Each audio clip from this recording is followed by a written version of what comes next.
Hello friends, तो आज आपका फिर से एक बार स्वागत है हमारे चैनल में एजुकेशन एंड मोटिवेशन। तो आज हम आपके सामने एक नोटिफिकेशन लेकर के आए हैं जो कि स्वामी श्रद्धानंद कॉलेज में निकला हुआ है असिस्टेंट प्रोफेसर के लिए। अब आपको जो अच्छी चीजें हैं वो हम आप यहाँ पे बता देते हैं कि ये यूनिवर्सिटी ऑफ दिल्ली के अंडर ये कॉलेज आती है, जो कि एक ग्रेजुएशन की कॉलेज है। यहाँ पे बीएससी कराई जाती है और आप ये एक सेंट्रल यूनिवर्सिटी है जो दिल्ली यूनिवर्सिटी है, तो यहाँ पे सभी लोग जो हैं एलिजिबल हैं। और अगर वो किसी कैटेगरी से बिलोंग करते हैं तो वो आपकी कैटेगरी से आप यहाँ पे अप्लाई कर सकते हो, क्योंकि ये एक सेंट्रल यूनिवर्सिटी है। दूसरी अच्छी चीज ये है कि ये जो असिस्टेंट प्रोफेसर की पोस्ट निकली है, इसमें आप डायरेक्ट, यहाँ पे कोई एग्जाम नहीं होने वाला है, डायरेक्ट इंटरव्यू के बेसिस पे आपका सिलेक्शन होगा। तो चलिए देख लेते हैं कि क्या क्या क्राइटेरियाज हैं। तो जो मेन चीज हम आपको बता देते हैं कि 8 तारीख को ये पब्लिश हुआ है आपका नोटिफिकेशन। इसमें दिया हुआ है कि ओनली फॉर 2 वीक्स जो भी पब्लिश हुआ है, तो उसके केवल 2 वीक बाद तक ही आप इस एप्लीकेशन को अप्लाई कर सकते हो। लास्ट डेट इसकी 2 वीक के बाद खत्म हो जाएगी। ठीक है, ये जो पोस्ट है वो लेवल 10 की पोस्ट है। जो यहाँ पे आपका ग्रेड पे रहेगा वो 6000 रहेगा। ठीक है, तो ये चीजें हैं असिस्टेंट प्रोफेसर की पोस्ट है। चलिए आगे चल देख लेते हैं किस डिपार्टमेंट में कितनी पोस्ट निकली हुई हैं। तो यहाँ पे 17 डिपार्टमेंटों में पोस्ट आई हैं, सभी में सभी कैटेगरीज के लिए पोस्ट आई हुई हैं। बॉटनी में 9 है, केमिस्ट्री में 12 है, और सबसे ज्यादा बम्पर पोस्ट जो निकाली गई हैं वो कॉमर्स डिपार्टमेंट में निकाली गई हैं 23। तो यहाँ पे अनरिजर्व के लिए 8 पोस्ट हैं, ओबीसी के लिए 6, एसटी के लिए 3, एससी के लिए 3। आपको बता दें कि अगर आप किसी कैटेगरी से बिलोंग करते हो, फिर से बता दें कि किसी कैटेगरी से बिलोंग करते हो तो आप यहाँ नीडर होकर अप्लाई करें, क्योंकि यहाँ पे आपकी कैटेगरी को कंसिडर किया जाएगा, क्योंकि एक सेंटर की जॉब है। ये किसी पर्टिकुलर स्टेट की जॉब नहीं है कि आपकी कैटेगरी को कंसिडर नहीं किया जाएगा। तो यहाँ पे botany, chemistry, commerce, computer science, economics, English, EVS, geography, Hindi, history, mathematics, microbiology, physical education, physics में भी पोस्ट है, पॉलिटिकल साइंस, संस्कृत, जूलॉजी, लगभग सभी डिपार्टमेंट्स में आपके लिए पोस्ट है। तो आप यहां से चेक कर सकते हो कि आप उस पोस्ट के लिए आपके लिए यहाँ पे कोई पोस्ट दी गई है या नहीं दी गई है। आप जिस भी कैटेगरी से बिलोंग करते हो आप यहाँ चेक कर सकते हो। बाकी आप अनरिजर्व में तो एलिजिबल हो ही हो। तो सभी के लिए यहाँ पे पोस्ट दी हुई है। अगर आप एमएससी प्लस नेट किए हुए हो तो आप यहाँ पे अप्लाई कर सकते हो, और कोई भी मास्टर डिग्री आप अपनी डिसिप्लिन के हिसाब से देख सकते हो। मास्टर डिग्री प्लस नेट आप किए हुए हो तो आप यहाँ पे एलिजिबल हो। ये यहाँ पे बताया गया है कि यूआर किसके लिए है, unreserved, OBC, other backward class. तो ये यहाँ पे आप देख सकते हो। उसके बाद मेन चीज चेक कर लेते हैं। देखिए यहाँ पे बोला गया है कि 14/9/2020 को भी ये पोस्ट आई थी, ये नोटिफिकेशन आया था। तो किसी कारणवश ये इंटरव्यू नहीं लिया गया, तो जिन लोगों ने उस टाइम पे अप्लाई कर दिया था उन लोगों को दोबारा ये अप्लाई करने की जरूरत नहीं है। जो नए कैंडिडेट हैं वो ही केवल अप्लाई करें। और यहाँ पे जो मिनिमम क्वालिफिकेशन है वो, अगर आप जनरल और ओबीसी से बिलोंग करते हो तो आपके पास मास्टर डिग्री में 55% मार्क्स आपके होने चाहिए। ठीक है, और बोल रहे हैं कि इक्विवेलेंट ग्रेड पे आपकी होनी चाहिए अगर आप जो है ग्रेडिंग सिस्टम में अगर आप हो। तो इसका मतलब ये है कि अगर आप ग्रेडिंग सिस्टम में हो तो वहां पे 10 से आपको कुछ मार्क्स या दिए जाते हैं, या कहीं कहीं 8 से कुछ ग्रेड दी जाती है। तो आपको वहां से अपना ग्रेडिंग सिस्टम लेना है, आपको अपना कन्वर्जन फैक्टर लेना है कि आपका सीजीपीए टू परसेंटेज में कन्वर्ट करने का कन्वर्जन फैक्टर क्या है। अगर वो परसेंटेज में कन्वर्ट करने के बाद आपका, अगर हम जनरल ओबीसी से बिलोंग करते हो और आपका 55% बन रहा है तो आप यहाँ पे एलिजिबल हो। और अगर आप एससी एसटी से बिलोंग करते हो तो आप, अगर 50% बन रहा है तो आप यहाँ पे एलिजिबल हो। उसके बाद आपका नेट यहाँ पे कंपलसरी होना चाहिए। अगर आप एमएससी प्लस नेट, पहले आपको क्राइटेरिया देखना है परसेंटेज का, उसके बाद आपके पास नेट, नेशनल एलिजिबिलिटी टेस्ट जो होता है, जो यूजीसी सीएसआईआर के थ्रू कंडक्ट करवाया जाता है, आपके पास वो है तो आप यहाँ पे एलिजिबल हो। ठीक है, आप यहाँ पे अप्लाई कर सकते हो। उसके बाद हम यहाँ पे केवल मेन पॉइंट देखेंगे। ये जो एडवर्टाइजमेंट है उसको मैं वीडियो के डिस्क्रिप्शन में लिंक में दे दूंगा, उसको आप वहां से डाउनलोड कर सकते हो, आप देख सकते हो। और उसके अलावा अगर आपको कोई डाउट है तो आप हमसे कमेंट बॉक्स में कमेंट करके पूछ सकते हो। ठीक है, तो ये आपको बता दें कि यहाँ पे जो मेन चीज है, ये एप्लीकेशन फी जो है, यहाँ पे फी असिस्टेंट प्रोफेसर के लिए 500 रुपीज दी गई है, जो कि अनरिजर्व ओबीसी और ईडब्ल्यूएस कैटेगरी के लिए। लेकिन यहाँ पे कोई फीस नहीं है अगर आप बिलोंग करते हो एससी, एसटी और पीडब्ल्यू कैटेगरी से, और अगर आप महिला हो, वुमेन्स हो, तो भी आपके लिए यहाँ पर कोई फी नहीं है। आप इस फॉर्म को बिना किसी फीस के अप्लाई कर सकते हो। दूसरी चीज हम आपको बता दें कि जो आपका ये फॉर्म है वो कंप्लीटली ऑनलाइन फॉर्म है। आपको ऑनलाइन इस फॉर्म को फिल करना है।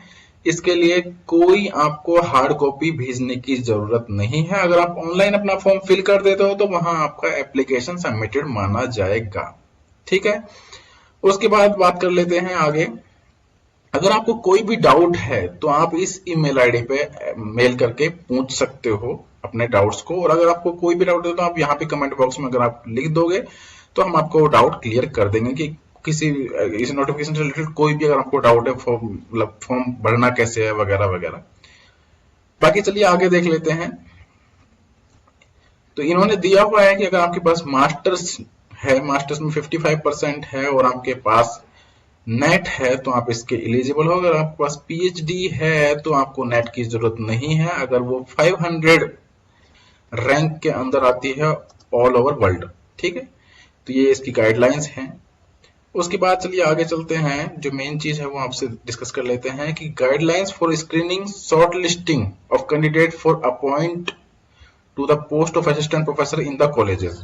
ठीक है, तो इन्होंने यहाँ पे आपके जो एकेडमिक रिकॉर्ड है उसको कुछ मार्क्स डिस्ट्रीब्यूट किए हैं। वो कैसे हैं, तो ग्रेजुएशन को इन्होंने मैक्सिमम 20 मार्क्स दिया है, पोस्ट ग्रेजुएशन को 25 दिया है। तो ये देख लेते हैं कैसे है कि अगर आपने ग्रेजुएशन 80% या उससे ऊपर से की हुई है, उससे ज्यादा मार्क्स अगर आपके ग्रेजुएशन में है तो आपको 21 मार्क्स दिए गए हैं। 60% या आप 80% 60% के बीच में बिलोंग करते हो तो 90 मार्क्स हैं। 55% और 60 के बीच में बिलोंग करते हो तो 16 मार्क्स आपको दिए गए हैं। 45% और 55% के बीच में अगर आप बिलोंग करते हो तो आपको 10 मार्क्स यहाँ पे दिए गए हैं। उसके बाद अगर बात कर ले तो इसी प्रकार से पोस्ट ग्रेजुएशन में आपको मैक्सिमम 25% मार्क्स दिए गए हैं। अगर आप 80% से ऊपर बिलोंग करते हो, 60 से 80 के बीच में बिलोंग करते हो 23, 55% से अगर आप नीचे बिलोंग करते हो तो 20 मार्क्स आपको यहाँ पे दिए गए हैं। एम फिल में इन्होंने मैक्सिमम मार्क्स 7 रखे हैं। अगर आप 60% उससे ऊपर से हो तो 7 मार्क्स, 55% और लेस देन 60% है तो आपको 5 मार्क्स यहाँ पे रखे गए हैं। पीएचडी का जो वेटेज है वो हाईएस्ट वेटेज यहाँ पे रखा गया है 25 मार्क्स का। अगर आपने पीएचडी की हुई है आपके किसी भी डिसिप्लिन में तो आपको यहाँ पे 25 मार्क्स यहाँ पे दिए जाएंगे, जो कि मैक्सिमम मार्क्स यहाँ पे रखे गए हैं। उसके बाद नेट विद जेआरएफ अगर आपके पास है तो आपके यहाँ पे 10 मार्क्स रखे गए हैं, और अगर आपके पास केवल नेट है तो आपके पास यहाँ पे 8 मार्क्स उसके रखे गए हैं। उसके बाद आपको बता दें कि यहाँ पे रिसर्च पब्लिकेशन के भी मार्क्स हैं, तो आपको each and every research publication यहाँ पे 2 मार्क्स रखे गए हैं। तो वो जो 2 मार्क्स से आप मैक्सिमम 3 आपके रिसर्च पेपर अप्लाई कर सकते हो, यहाँ पे शो कर सकते हो, तो आप मैक्सिमम 6 मार्क्स यहाँ पे आप ले सकते हो। आपको एक चीज बता दें कि जो रिसर्च पेपर के जो मार्क्स हैं वो आपके यहाँ पे कंसिडर किए जाएंगे, चाहे आप फर्स्ट ऑथर हो, सेकंड ऑथर हो, थर्ड ऑथर हो, कोई भी ऑथर हो। अगर आपका रिसर्च पब्लिकेशन में नाम है तो आप उसको यहाँ पे डाल सकते हो, उसके मार्क्स आपके लिए कंसिडर किए जाएंगे।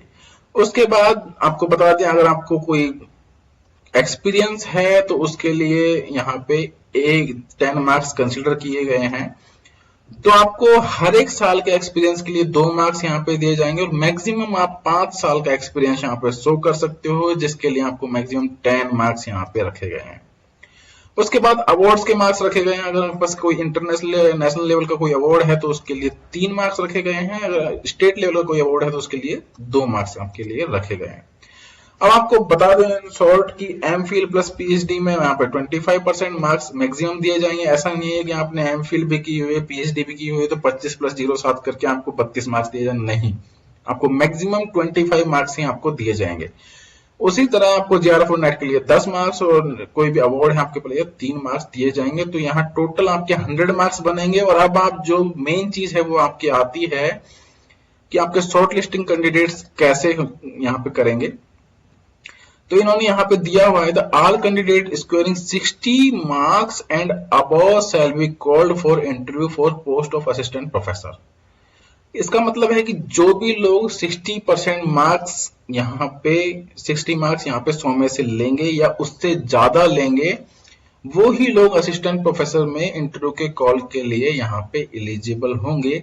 ए minimum of 50 candidate for the first vacancy और 20 candidate for each additional vacancy shall be called for interview in the order of their ranks in the list prepared by the screening committee on the basics of marks scored by the candidate.